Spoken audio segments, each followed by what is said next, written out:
Recording by Dan Grzinski. Ask a Foolish Question by Robert Sheckley.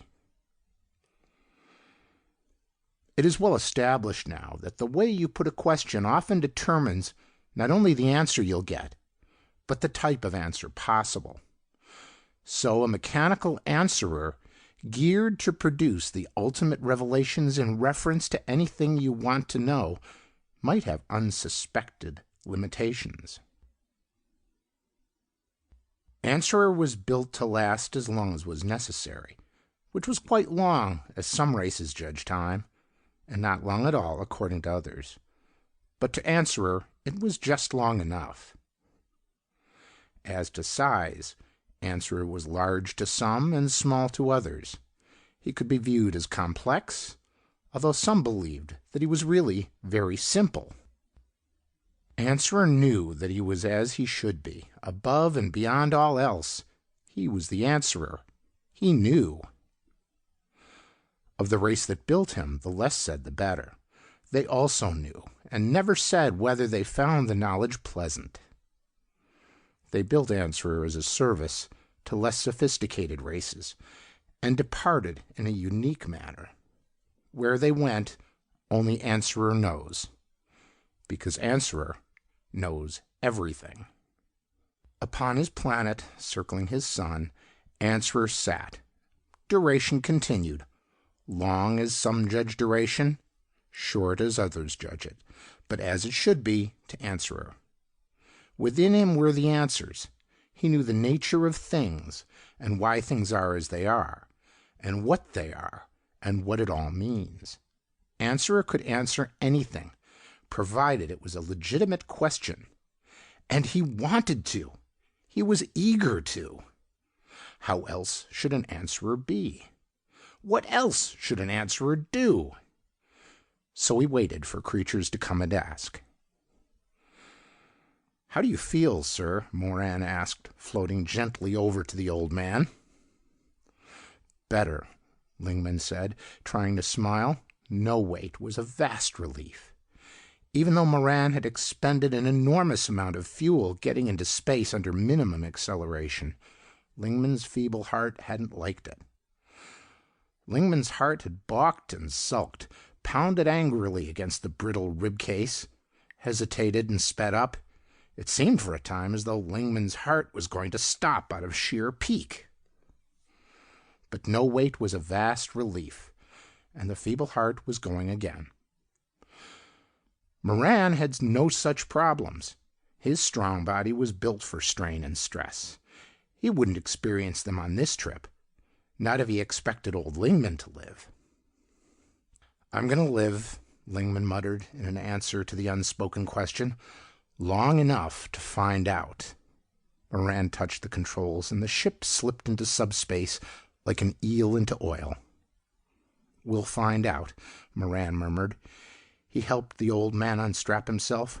"We're going to find the answerer." Lingman nodded at his young partner. They had been reassuring themselves for years. Originally, it had been Lingman's project. Then Moran, graduating from Caltech, had joined him. Together, they had traced the rumors across the solar system, the legends of an ancient humanoid race who had known the answer to all things, and what built Answerer and departed. "Think of it," Moran said. "The answer to everything." A physicist, Moran had many questions to ask Answerer. The expanding universe, the binding force of atomic nuclei, novae and supernovae, planetary formation, redshift, relativity, and 1,000 others. "Yes," Lingman said. He pulled himself to the vision plate and looked out on the bleak prairie of the illusory subspace. He was a biologist and an old man. He had two questions. What is life? What is death? After a particularly long period of hunting purple, Lek and his friends gathered to talk. Purple always ran thin in the neighborhood of multiple cluster stars. Why, no one knew. So talk was definitely in order. Do you know, Lex said, I think I'll hunt up this answerer. Lex spoke the Oligrat language now, the language of imminent decision. Why? Ilm asked him, in the Vest tongue of light banter. Why do you want to know things? Isn't the job of gathering purple enough for you? No, Lex said, still speaking the language of imminent decision. It is not. The great job of Lek and his kind was the gathering of purple. They found purple embedded in many parts of the fabric of space, minute quantities of it. Slowly, they were building a huge mound of it. What the mound was for, no one knew. I suppose you'll ask him what purple is, Ilm asked, pushing a star out of his way and lying down. I will, Lex said. We have continued in ignorance too long. We must know the true nature of purple and its meaning in the scheme of things. We must know why it governs our lives. For this speech, Lex switched to Ilgret, the language of incipient knowledge. Ilm and the others didn't argue, even in the tongue of arguments. They knew that the knowledge was important. Ever since the dawn of time, Lek, Ilm, and the others had gathered purple. Now it was time to know the ultimate answers to the universe, what purple was, and what the mound was for. And of course, there was the Answerer to tell them. Everyone had heard of the Answerer, built by a race not unlike themselves, now long departed. Will you ask him anything else? Ilm asked Lek. I don't know, Lek said. Perhaps I'll ask about the stars. There's really nothing else important. Since Lek and his brothers had lived since the dawn of time, they didn't consider death. And since their numbers were always the same, they didn't consider the question of life. But purple? And the mound? I go, Lek shouted, in the vernacular of decision to fact. Good fortune, his brothers shouted back in the jargon of greatest friendship.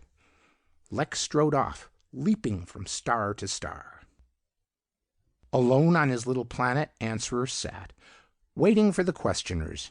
Occasionally he mumbled the answers to himself. This was his privilege. He knew. But he waited, and the time was neither too long nor too short for any of the creatures of space to come and ask. There were 18 of them, gathered in one place. I invoke the rule of 18, cried one, and another appeared who had never before been born by the rule of 18. We must go to the Answerer, one cried. Our lives are governed by the rule of 18. Where there are 18, there will be 19. Why is this so? No one could answer. Where am I? Asked the newborn 19th. One took him aside for instruction. That left 17, a stable number. And we must find out, cried another, why all places are different, although there is no distance. That was the problem. One is here, then one is there, just like that.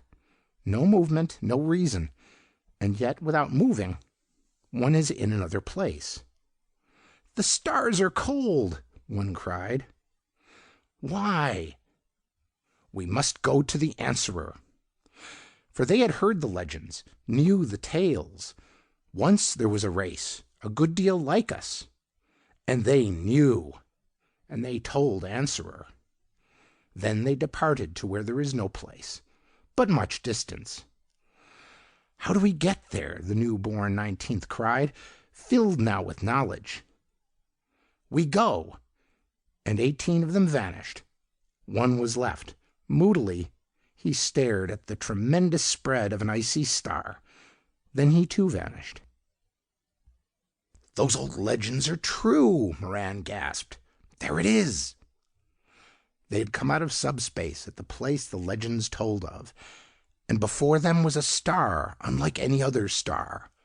Moran invented a classification for it, but it didn't matter. There was no other like it. Swinging around the star was a planet, and this too was unlike any other planet.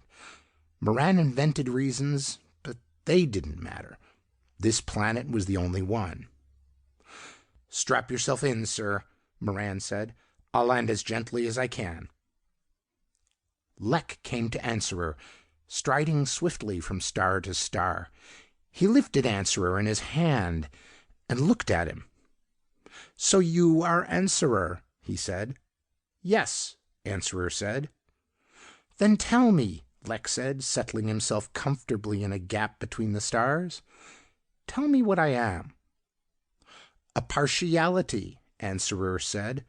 "An indication." "Come now," Lek muttered, his pride hurt. "You can do better than that. Now then, the purpose of my kind is to gather purple, and to build a mound of it. Can you tell me the real meaning of this?" "Your question is without meaning," Answerer said. He knew what purple actually was, and what the mound was for, but the explanation was concealed in a greater explanation. Without this, Lek's question was inexplicable, and Lek had failed to ask the real question. Lek asked other questions, and Answerer was unable to answer them. Lek viewed things through his specialized eyes, extracted a part of the truth, and refused to see more. How to tell a blind man the sensation of green? Answerer didn't try. He wasn't supposed to. Finally, Lek emitted a scornful laugh. One of his little stepping stones flared at the sound, then faded back to its usual intensity. Lek departed, striding swiftly across the stars. Answerer knew, but he had to be asked the proper questions first. He pondered this limitation, gazing at the stars, which were neither large nor small, but exactly the right size. The proper questions. The race which built Answerer should have taken that into account, Answerer thought. They should have made some allowance for semantic nonsense, allowed him to attempt an unraveling. Answerer contented himself with muttering the answers to himself. 18 creatures came to Answerer, neither walking nor flying, but simply appearing. Shivering in the cold glare of the stars, they gazed up at the massiveness of Answerer. "If there is no distance," one asked, "then how can things be in other places?" Answerer knew what distance was, and what places were, but he couldn't answer the question. There was distance, but not as these creatures saw it. And there were places, but in a different fashion from that which the creatures expected. "Rephrase the question," Answerer said hopefully. "Why are we short here?" one asked, "and long over there? Why are we fat over there and short here? Why are the stars cold?" Answerer knew all things. He knew why stars were cold, but he couldn't explain it in terms of stars or coldness.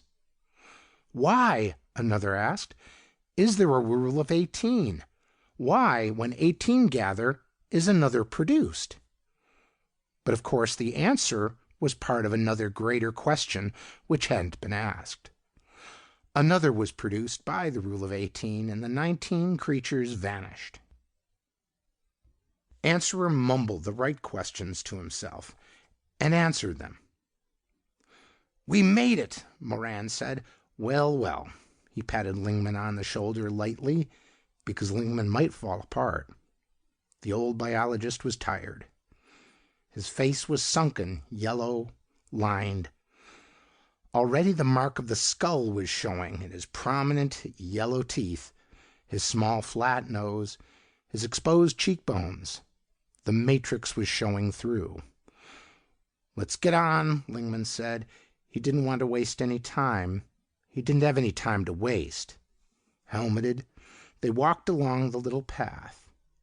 "Not so fast," Lingman murmured. "Right," Moran said. They walked together along the dark path of the planet that was different from all other planets, soaring alone around a sun different from all other suns. "Up here," Moran said. The legends were explicit. A path leading to stone steps to a courtyard, and then the Answerer. To them, Answerer looked like a white screen set in a wall. To their eyes, Answerer was very simple. Lingman clasped his shaking hands together. This was the culmination of a lifetime's work, financing, arguing, ferreting bits of legend, ending here, now. Remember, he said to Moran, we will be shocked. The truth will be like nothing we have imagined. I'm ready, Moran said, his eyes rapturous. Very well. Answerer, Lingman said in his thin little voice, what is life? A voice spoke in their heads. The question has no meaning. By life, the questioner is referring to a partial phenomenon, inexplicable except in terms of its whole. Of what is life a part? Lingman asked. This question, in its present form, admits of no answer. Questioner is still considering life from his personal, limited bias. Answer it in your own terms, then, Moran said. The answerer can only answer questions. Answerer thought again of the sad limitation imposed by his builders. Silence. Is the universe expanding? Moran asked confidently. Expansion is a term inapplicable to the situation. Universe, as the questioner views it, is an illusory concept. Can you tell us anything? Moran asked. I can answer any valid question concerning the nature of things. The two men looked at each other. I think I know what he means, Lingman said sadly. Our basic assumptions are wrong. All of them. They can't be, Moran said. Physics, biology. Partial truths, Lingman said, with a great weariness in his voice. At least we've determined that much. We've found out that our inferences concerning observed phenomena are wrong. But the rule of the simplest hypotheses, it's only a theory, Lingman said. But life, he certainly could answer what life is. Look at it this way, Lingman said. Suppose you were to ask, why was I born under the constellation Scorpio in conjunction with Saturn? I would be unable to answer your question in terms of the zodiac, because the zodiac has nothing to do with it. I see, Moran said slowly. He can't answer questions in terms of our assumptions. That seems to be the case. And he can't alter our assumptions. He is limited to valid questions, which imply, it would seem, a knowledge we just don't have. We can't even ask a valid question? Moran asked. I don't believe that. We must know some basics. He turned to Answerer. What is death? I cannot explain an anthropomorphism. Death and anthropomorphism? Moran said, and Lingman turned quickly. Now we're getting somewhere. Are anthropomorphisms unreal? He asked. Anthropomorphisms may be classified tentatively as A, false truths, or B, partial truths in terms of a partial situation. Which is applicable here? Both. That was the closest they got. Moran was unable to draw any more from Answerer. For hours the two men tried, but truth was slipping farther and farther away. It's maddening, Moran said after a while. This thing has the answer to the whole universe. And he can't tell us unless we ask the right question. But how are we supposed to know the right question?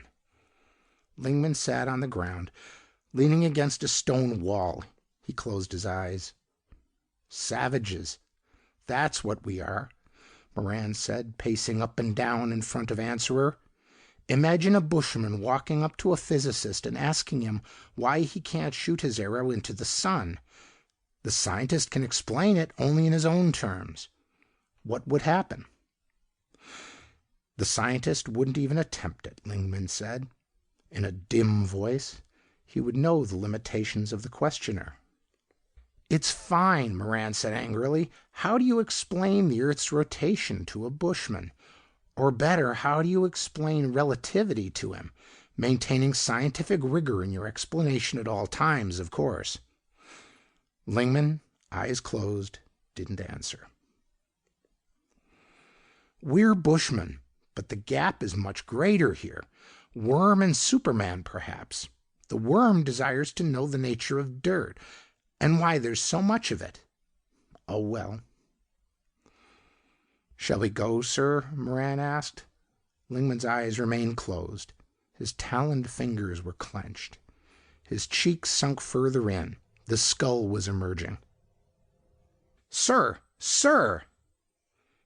And Answerer knew that that was not the answer. Alone on his planet, which is neither large nor small, but exactly the right size, Answerer waits. He cannot help the people who come to him, for even Answerer has restrictions. He can answer only valid questions. Universe, life, death, purple, 18, partial truths, half-truths, little bits of the great question. But Answerer alone mumbles the questions to himself, the true questions which no one can understand. How could they understand the true answers? The questions will never be asked. An Answerer remembers something his builders knew and forgot. In order to ask a question, you must already know most of the answer. End of Ask a Foolish Question by Robert Sheckley.